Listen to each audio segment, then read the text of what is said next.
എൻ്റെ എത്രയും പ്രിയപ്പെട്ട അനിതക്കുട്ടി, ഈ വയസ്സുകാലത്ത് നിനക്കൊരു കത്തെഴുതാൻ സാധിച്ചത് ഭാഗ്യം തന്നെ. ഒരുപാട് കാര്യങ്ങൾ പറയാനുണ്ട്. കാലം ദിനം പ്രതി മാറിക്കൊണ്ടിരിക്കുന്നു. നീ ഒരിക്കലും ഒരു ഉദ്യോഗസ്ഥയാകണമെന്ന് ചിന്തിച്ചിരുന്നില്ലല്ലോ.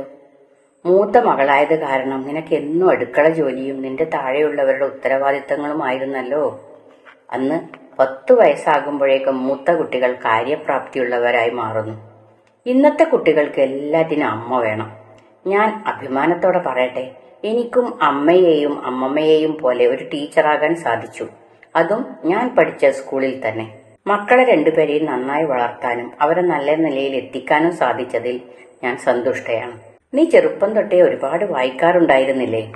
ഞാൻ ഇപ്പോഴും ഒരുപാട് വായിക്കാറുണ്ട്. കവിതകളൊക്കെ മലയാളത്തിലും ഹിന്ദിയിലും എഴുതാറുമുണ്ട്.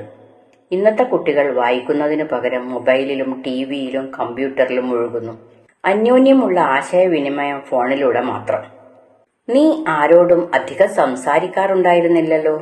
എന്നാൽ ഞാൻ ഇന്ന് അനുഭവങ്ങളിലൂടെ ആർജിച്ച ആത്മവിശ്വാസത്തോടെയാണ് എല്ലാവരോടും ഇടപഴകുന്നത്. അന്ന് നീ താമസിച്ചിരുന്നത് ഒരുപാട് മുറികളൊക്കെയുള്ള അമ്മയുടെ വീട്ടിലായിരുന്നില്ലേ?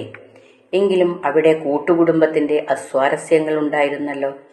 ഇന്ന് സമൂഹം അണുകുടുംബത്തിലേക്ക് ചേക്കേറുകയാണ്. അതിന്റെ പോരായ്മകളും ഒരുപാടുണ്ട് കേട്ടോ. നീ വളരെ പക്വതയുള്ളവളായിരുന്നില്ലേ?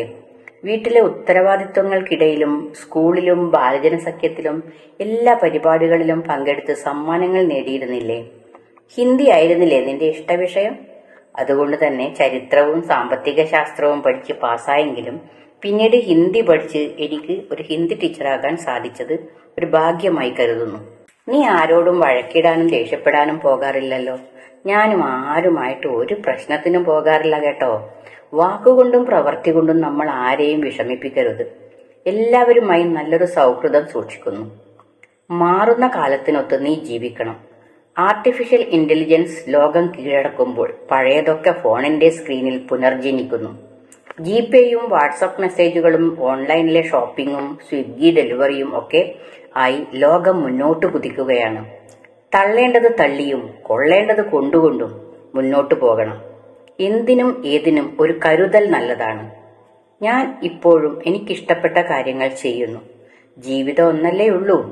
മറ്റുള്ളവർ എന്ത് വിചാരിക്കും എന്ന് വിചാരിച്ച് ഒന്നും മാറ്റിവെക്കരുത് എന്നാണ് ഞാൻ കരുതുന്നത്. സന്തോഷം വരുമ്പോൾ മതിമറക്കാതെയും സങ്കടത്തിൽ കൂടുതൽ വിഷമിക്കാതെയും എല്ലാം ഒരു തമാശയിലൂടെ വീക്ഷിച്ചാൽ ജീവിതം ആസ്വാദ്യകരമായിരിക്കുമെന്നാണ് എന്റെ അഭിപ്രായം. കളിസ്ഥലങ്ങളൊക്കെ മണിമാളികകളായി മാറുമ്പോൾ അന്ന് നമ്മൾ നിർഭയം ഓടിക്കളിച്ച സ്ഥലങ്ങളും പഴയ പല കളികളുമൊക്കെ ഇന്നത്തെ തലമുറക്ക് അറിയില്ലല്ലോ. പഴമയെ തള്ളി പുതുമയെ സ്വീകരിക്കുമ്പോൾ അന്യം നിന്നു പോകുന്ന ഒരുപാട് കാര്യങ്ങൾ ഓർത്ത് മനസ്സ് നൊമ്പരപ്പെടാറുണ്ട്. ഇന്ന് കയ്യിൽ ഒരു മൊബൈൽ ഫോൺ ഉണ്ടെങ്കിൽ എന്തും സാധിക്കുന്നതിലേക്ക് കാലം മാറിക്കഴിഞ്ഞു. മുന്നോട്ടുള്ള യാത്രയിൽ നിനക്ക് കരുതലും തന്റേടവും ഉണ്ടാകണം. തൽക്കാലം നിർത്തട്ടെ എന്ന് നിന്റെ സ്വന്തം അനിത രാജ്.